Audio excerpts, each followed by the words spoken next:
Antonio Pérez fue nombrado secretario del rey Felipe II el 17 de julio de 1567.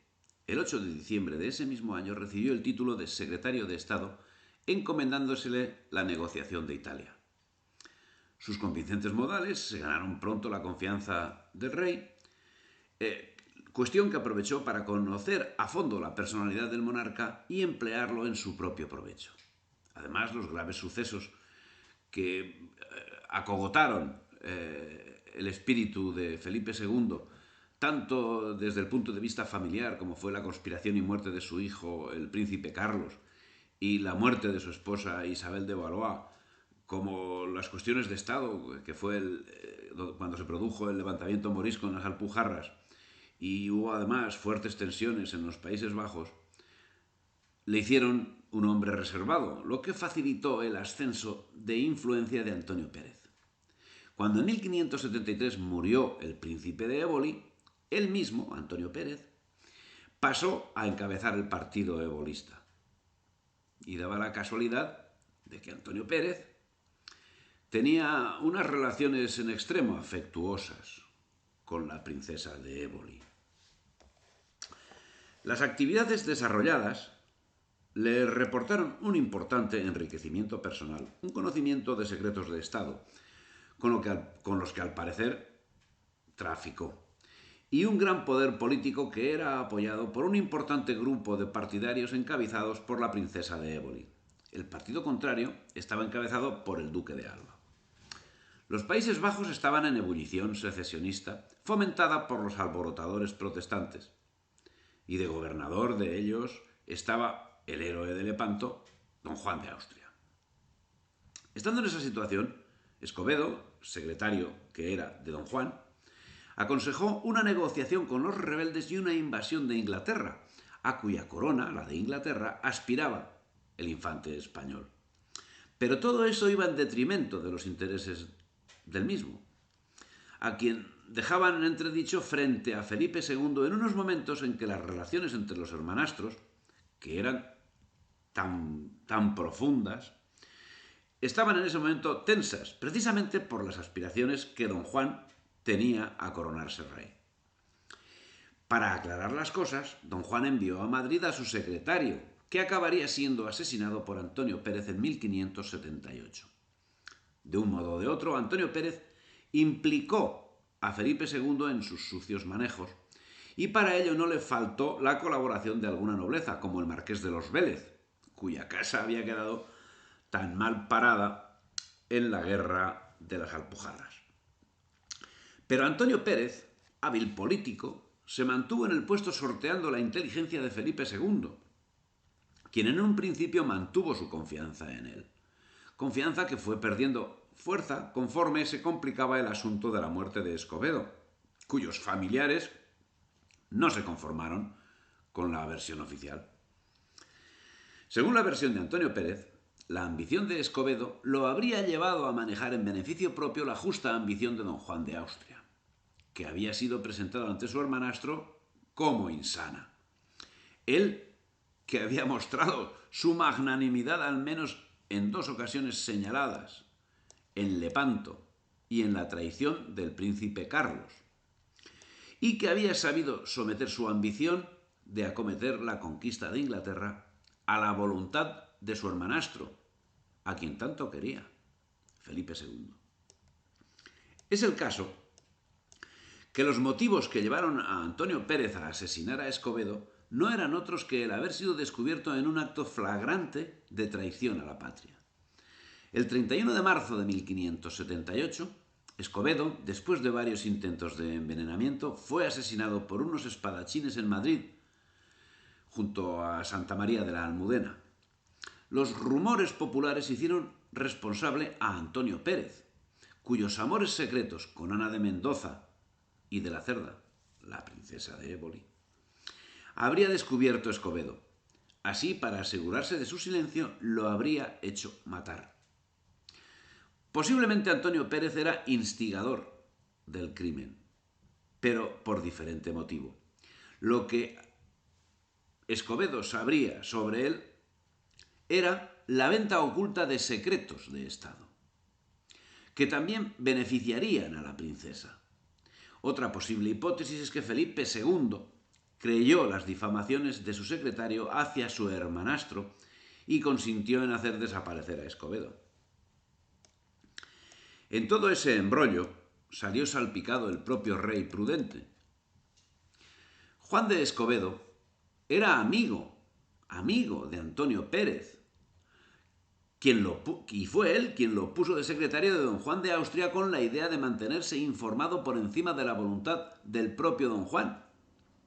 Pero Escobedo resultó ser un fiel secretario. Antonio Pérez era muy dado a las intrigas, como era dada su amante, la princesa de Éboli. Juntos o separados, propalaron supuestas conspiraciones de don Juan de Austria, que nunca conspiró. Y Felipe II, al parecer, creyó lo que le decía su secretario, pero las pruebas que iba obteniendo le hicieron ir perdiendo la confianza en quien acabaría siendo reconocido como traidor. Finalmente, en 1579 fueron encarcelados Antonio Pérez y la princesa de Éboli, como consecuencia de las reclamaciones de los deudos de Escobedo. Pero él fue liberado y siguió ejerciendo sus funciones de secretario del rey hasta 1584, cuando el rey hizo abrir 2 procesos contra él, uno para aclarar la muerte de Escobedo y otro como acusado de prevaricación. Al parecer, el rey lo liberó en la esperanza de poder hacer acopio de pruebas ante las sospechas que de traición existían ya sobre el personaje. Entonces Pérez hizo unas declaraciones en las que veladamente inculpaba a Felipe II de instigar la muerte de Escobedo.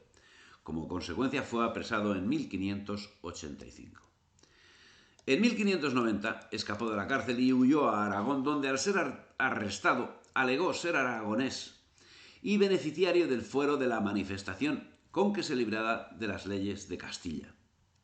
Se le retiene para que no huya a Francia, mediando el Tribunal del Santo Oficio, único que tenía jurisdicción en toda España, y que basa su actuación en que Antonio Pérez manifiesta su voluntad de marchar a Bearn, donde los hugonotes tenían primacía.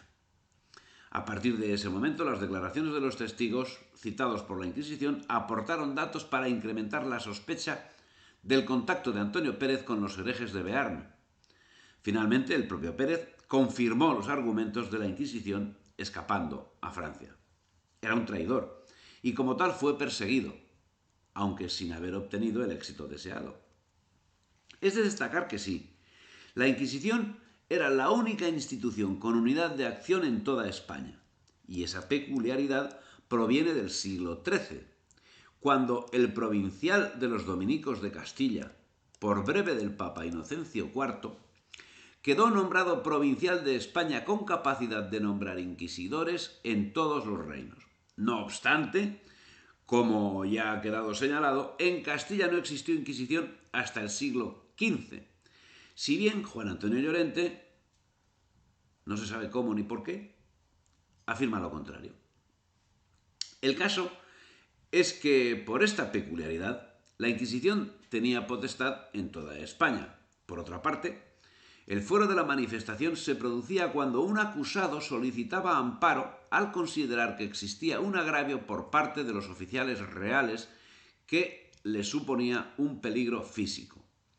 El justicia podía proporcionarle protección, mientras su caso era juzgado por jueces competentes y suponía una inmunidad total del acusado. Pero no se aplicaba a toda la población, que dependía de la justicia regia, sino solo a la nobleza. Era así una reminiscencia cuasi feudal a la que se acogió un privilegiado, Antonio Pérez. En estas actuaciones tuvo parte principal el justicia de Aragón, Juan de Lanuza, que pasó a ser su protector. Como una vez muerto sería su protector su hijo, que acabaría siendo ejecutado por ese hecho, y en general la nobleza aragonesa que estaba soliviantada en defensa de sus fueros. Entretanto, el fiscal imputaba a Antonio Pérez la comisión de pecado nefando de la homosexualidad. En este caso, la acusación se construye sobre la información proporcionada por un testigo, Luis Arias Becerra, quien voluntariamente acudió a la Inquisición para declarar contra Antonio Pérez, acusándole de llevar a cabo prácticas homosexuales.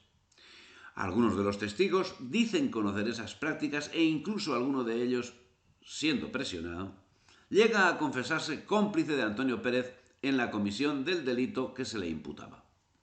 Estos testimonios bastan para acumular un nuevo cargo contra el exsecretario de Estado. El 13 de mayo de 1591 se acordó su traslado a la cárcel de la Inquisición, pero tardaron 2 semanas en llevarla a efecto por las dificultades planteadas por los fueros de Aragón.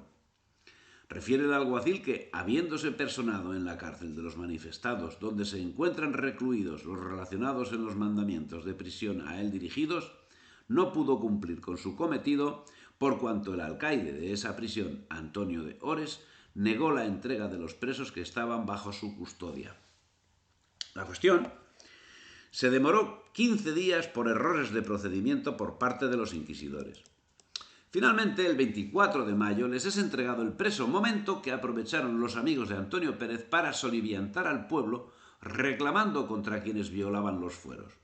Los amotinados amenazaban con dar fuego a la aljafería y luego un segundo intento se llevaría a efecto el 24 de septiembre. Pero ese día, dice, a poco de haber llegado Antonio Pérez de la cárcel de manifestados a la de la Inquisición, se sublevó el pueblo zaragozano gritando: «¡Traición, traición! ¡Viva la patria! ¡Viva la libertad! ¡Vivan los fueros! ¡Mueran los traidores!». Uniéronse en menos de una hora más de 1000 hombres armados que acometieron la casa del marqués de Almenara, a quien maltrataron en términos que fue preciso para evitar su muerte, conducirlo a la cárcel real. Murió a los 14 días de resultas de las heridas.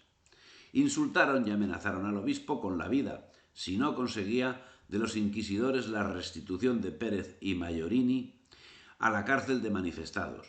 Lo propio hicieron con el obispo de Teruel y pusieron por todas partes fuego al castillo de la Aljafería, palacio de los antiguos reyes moros de Zaragoza, y entonces Inquisición, gritando más de 3000 hombres que la rodeaban, que morirían allí abrasados los inquisidores si no restituían los presos.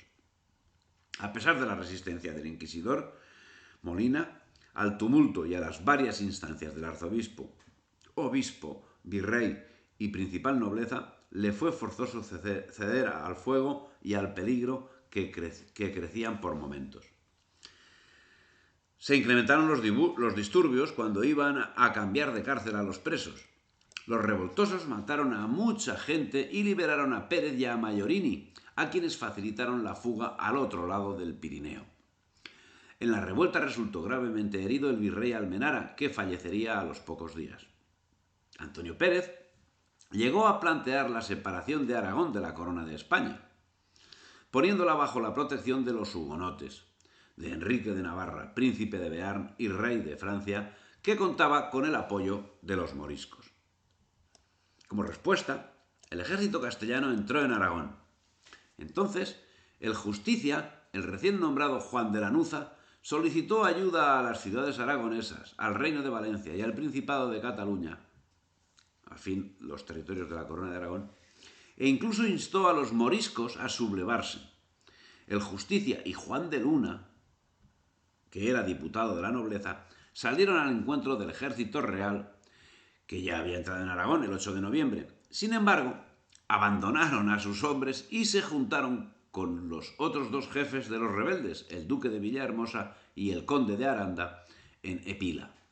Las fuerzas fueristas, sin dirección, se disolvieron y el ejército de Alfonso de Vargas entró en Zaragoza el 12 de noviembre sin combatir. El motivo es que el movimiento se circunscribió a Zaragoza, ya que la mayor parte de la población se mantuvo fiel a la corona. Por su parte, Antonio Pérez se confabuló con Francia y posteriormente se confabuló con Inglaterra, a quienes confió importantes secretos de Estado que naturalmente fueron utilizados contra España, política y militarmente. Y es que dice el relator, resuelto a vengarse del rey, apresúrase a ofrecer sus servicios a Enrique IV de Francia y a Isabel de Inglaterra, que los aceptan, y el antiguo secretario de Estado informa al pormenor de la situación de España, de sus recursos, de sus flaquezas, y más que nada de los medios de combatir a su señor natural. Durante su primera residencia en Londres, allá por el año 1594, escribe y publica sus relaciones con el seudónimo de Rafael Peregrino, dedicando su obra al conde de Essex y enviando los primeros ejemplares de ella a Burghley, a Southampton, a Montjoy, a Harris y a otros muchos personajes de la corte de Isabel. Este libro tuvo éxito enorme y multitud de ediciones en Inglaterra y en Francia. La magia del estilo y la alteza del pensamiento competían con el interés que despertaba la materia. Antonio Pérez añade a las acusaciones de Orange los amores de Felipe II con la princesa de Éboli y el hecho de haber sido el rey quien dio la orden de degollar al príncipe don Carlos. Las memorias del desterrado secretario de Estado, escribe Bradley, escritas con una elegancia desconocida en aquel tiempo, permitieron por vez primera a Europa, ávida de los sensacionalismos, lanzar una mirada indiscreta en los asuntos interiores de la corte española y hasta mediados del siglo XX consideraron las relaciones como fuentes históricas y a su autor como un mártir político. Había dado comienzo la leyenda negra sobre España. En abril de 1595 regresó a Francia, llamado por Enrique IV, y el 10 de septiembre entró en París, donde fue muy bien recibido y consultado por altos personajes y embajadores franceses y del resto de Europa, siempre con el objetivo de atacar a Felipe II. Así, dedicado a imaginar numerosos planes de invasión normalmente irrealizables, como el que pretendía tomar Nápoles y entregarla a los ingleses, que luego debían aliarse en el Mediterráneo con los turcos, fue nombrado consejero por el rey francés. Por su parte, la Inquisición en el asunto de Antonio Pérez ciertamente parece que fue instrumento de los poderes seculares al servicio de sus fines políticos, que a veces coincidían, y la mayoría de las ocasiones coincidían, con los principios religiosos, pero que al menos en esencia eran y son distintos. O en esencia, y más en los momentos que nos ocupan, eran y son intrínsecos a ellos. Porque la directriz política que seguía el Imperio Español era el de servir a la religión, extremo que era asumido por todos. En el desarrollo de esta larga y accidentada escapada, Pérez fue condenado a la hoguera en efigie, mientras desde Pau trazaba un fracasado plan de invasión de España, llegando a realizar un conato que fue rechazado, tras lo cual se trasladó a Inglaterra. Estuvo de 1592 a 1595. Volvió luego a Francia, donde sirvió al rey Enrique IV, tramando nuevos ataques contra Felipe II. Quiso finalmente volver a España, pero sus peticiones de perdón a Felipe III no fueron atendidas. Sus escritos fueron utilizados para difundir la leyenda negra. Es lo que hizo. Y no solo sus escritos, sino su propia figura fue reiteradamente utilizada para atacar a España. No importaba que fuese un traidor. O sí, y tal vez por eso, Francia e Inglaterra facilitaron tinta suficiente a un ejército de plumíferos que descargó reiteradamente su andanada de embustes o de medias verdades. Un autor francés, Esteban Desliouette, escribe: no se sirven solamente de la Inquisición contra las herejías y para la seguridad de las conciencias. Muchos crímenes puramente civiles, que no pueden ser castigados según las formas ordinarias, son llevados allí y allí exponen algunas veces a los inocentes, con los que hay que hacer ejemplo por el interés del Estado o para salvar el honor del príncipe. La desgracia de Antonio Pérez es prueba de ello. Trayectoria la de Antonio Pérez, que lo sitúa en los principales puestos entre los traidores a la patria. Si durante su estancia en Francia provocó la incursión de 1592 en Aragón, en 1595 tuvo parte importante en la incursión que el pirata Drake, al servicio de Inglaterra, efectuó en el Caribe, así como el ataque anglo-holandés que saqueó Cádiz en 1598. Y junto a Bartolomé de las Casas es un puntal en la creación de la leyenda negra que tanto mal ha hecho y sigue haciendo, especialmente entre la población intelectualmente mediocre.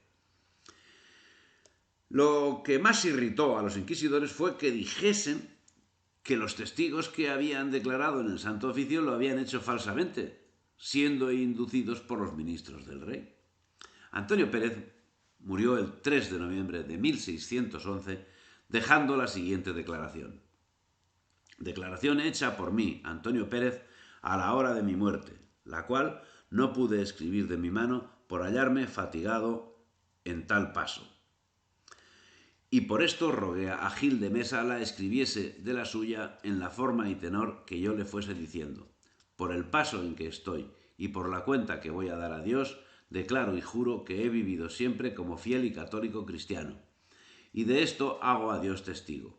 Y confieso a mi rey y señor natural y a todas las coronas y reinos que posee que jamás fui sino fiel servidor y vasallo suyo, de lo cual podrán ser buenos testigos el señor condestable de Castilla y su sobrino el señor don Baltasar de Zúñiga, que me lo oyeron decir diversas veces en los discursos largos que tuvieron conmigo, y los ofrecimientos que muchos y distintas veces hice de retirarme a donde me mandase mi rey a vivir y morir como fiel vasallo suyo. Y ahora últimamente por mano del propio Gil de Mesa y de otro, mi confidente, he escrito cartas al Supremo Consejo de la Inquisición y al ilustrísimo Cardenal de Toledo, Inquisidor General, al señor Obispo de Canarias, de la General Inquisición, ofreciéndoles que me presentaría al dicho santo oficio para justificarme de la acusación que en él me había sido puesta, y para esto les pedí salvoconducto, y que me presentaría donde me fuese mandado y señalado, como el dicho señor obispo podrá atestiguar. Y por ser esta la verdad, digo que si muero en este reino y amparo de esta corona, ha sido a más no poder y por la necesidad en que me ha puesto la violencia de mis trabajos, asegurando al mundo toda esta verdad y suplicando a mi rey y señor natural que con su gran clemencia y piedad se acuerde de los servicios hechos por mi padre a la majestad del suyo y la de su abuelo, para que por ellos merezcan mi mujer e hijos huérfanos y desamparados que se les haga alguna merced, y que estos afligidos y miserables no pierdan por haber acabado su padre en reinos extraños la gracia y favor que merecen por fieles y leales vasallos, a los cuales mando que vivan y mueran en la ley de tales. Y sin poder decir más, lo firmé de mi mano y mi nombre en París a los 3 de noviembre de 1601. Antonio Pérez. Declaración dirigida, evidentemente, a salvaguardar los intereses materiales de sus descendientes, extremo que consiguió, ya que el Consejo de la Suprema votó en 17 de abril de 1592 en que, atento a los nuevos autos del proceso, debían revocar y revocaban la dicha sentencia dada pronunciada contra Antonio Pérez en todo y por todo como en ella se contiene, y declararon deber ser absuelta su memoria y fama, y que no obste a los hijos y descendientes de Antonio Pérez el dicho proceso y sentencia de relajación para ningún oficio honroso, ni debenles obstar lo dicho y alegado por el fiscal de la Inquisición contra su limpieza. Esta sentencia, consultada con Felipe III por el Consejo de Inquisición, puso su majestad de su propio puño. Hágase lo que parece, pues se dice que es conforme de justicia, con lo que quedó vindicada la fama después de tantos padecimientos y costumbres de Antonio Pérez y su familia.